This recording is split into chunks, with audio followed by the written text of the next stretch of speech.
ओम शांति। आज जैसा कि रविवार है और रविवार की मुरली जो है वो अव्यक्त होती है। आज बाप दादा ने कहा कि यदि बाप को प्रत्यक्ष करना है तो अपनी व दूसरों की वृत्ति को पॉजिटिव बनाइए। बाबा भी जानता है ना कि सकारात्मक सोच हर कार्य में जरूरी होती है।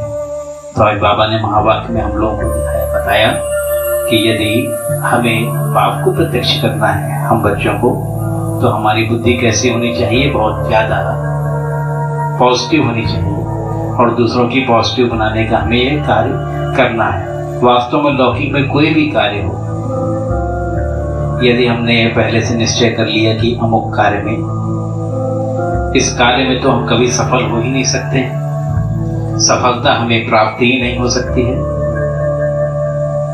तो क्या होगा? उस कार्य में जीतते हुए भी हम हार जाएंगे।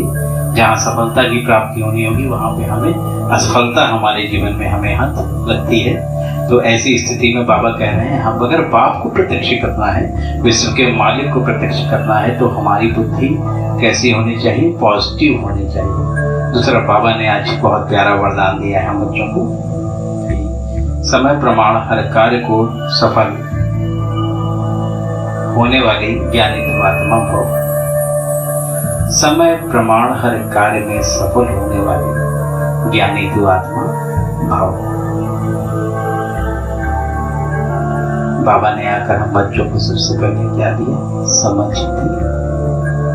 कर्म, अकर्म और विकर्म की गति समझाई। किस कर्म को करने से हमारा पाप बनता है, किस कर्म को करने से हमारा पुण्य बनता है।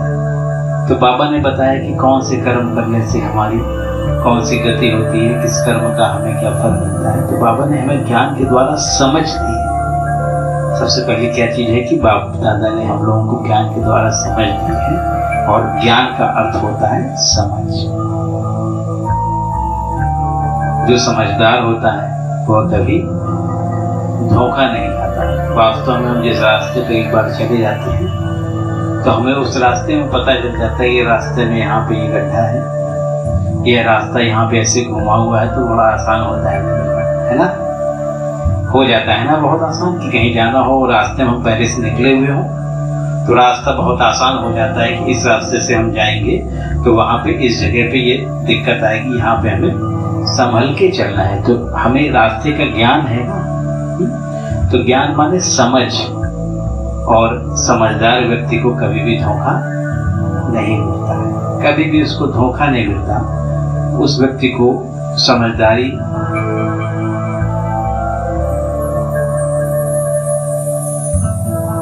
और इसीलिए कहा जाता है समझदार व्यक्ति होता है वह हर कार्य में सफलता को प्राप्त करता जाता है, क्योंकि उसे पता होता है कि हमें इस कार्य को हासिल करना है। तो बाप दादा ने आके हम लोग को हर कार्य को, हर कर्म को करने की एक श्रीमत दी है। उसके अनुसार यदि अगर हम कोई कर्म करते हैं तो हमसे कोई भी गलती होती नहीं है।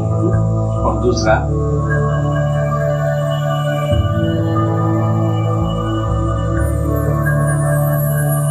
और जो योगी आत्मा है, जिनका निरंतर योग बाप दादा के साथ लगा हुआ है, जो एक बल एक भरोसे चल रहे हैं। बाबा ने कहा योगी आत्मा की बुद्धि हमेशा क्लीन और क्लियर होती है। जो एक के साथ जुटा हुआ है तो उसकी बुद्धि सब जगह से खाली है, एक में लगी हुई है तो क्या होगा? हमारी बुद्धि क्लीन है, क्लियर है, हम हर परिस्थिति का सही निर्णय ले सकते हैं।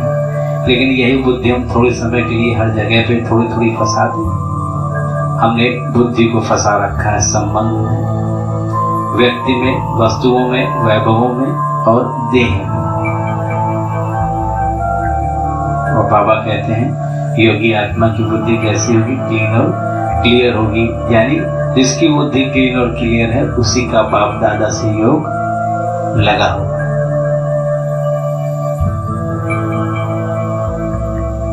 और जिसकी बुद्धि क्लीन और क्लियर होगी उसे ड्रामे का पूरा ज्ञान होगा, यानी उसके पास ज्ञान और योग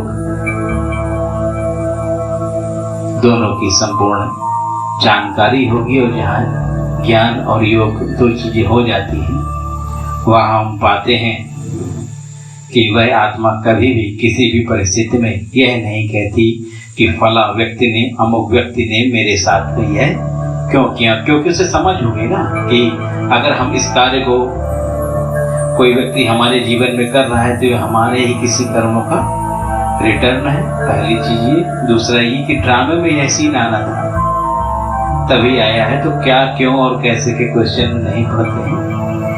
यह विशेष चीज है जो कि बाप दादा ने हम बच्चों से बात समझाई कि जो समय प्रमाण हर कार्य में सफलता प्राप्त होने वाले ज्ञानी तो आत्मा, ये बाबा ने आज वरदान दिया। इस वरदान को बहुत अच्छे से यदि हम जीवन में धारण कर लें और यह माने कि आज का वरदान विशेष बाप दादा ने मुझे दिया है, आज का वरदान मेरे लिए, तो कितना सहज हो जाए।